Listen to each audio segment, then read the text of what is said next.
খানা ভিত্তিক ইসালে সওয়াবের নামে খানা খাওয়ার ওয়াজ মাহফিল, এগুলো ফুরফুরার মুজাদ্দিদ জামান প্রতিষ্ঠিত করে যাননি।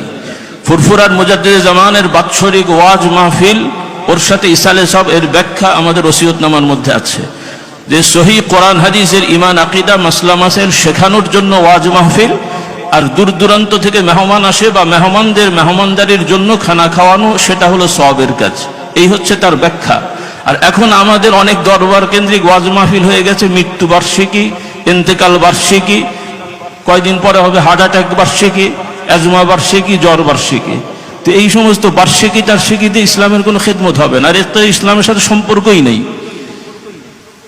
আল্লাহ রাসূল সাল্লাল্লাহু আলাইহি ওয়াসাল্লামের সাহাবারা কয়টা বার্ষিকী পালন করেছেন?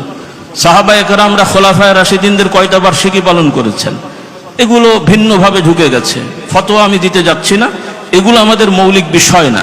আমাদের ওয়াজ মাহফিল তালিম, আল্লাহর নবীগণকে আল্লাহ পাঠিয়েছেন শিক্ষক করে, ওঝা করে পাঠাননি। কবি সাহিত্যিক নন, দার্শনিক নন, রাজনীতিবিদ না, এগুলো ইসলামের মধ্যে আছে। কিন্তু নবীদের বড় পরিচয় আল্লাহ তাআলা দিয়েছেন, ইউআল্লিমুকুমুল কিতাব। নবী বলছেন বুইস্তু মুআল্লিমান, মুইস্তু রাকি বলেননি। তো এই বিষয়গুলো আমাদের খেয়াল রাখতে হবে।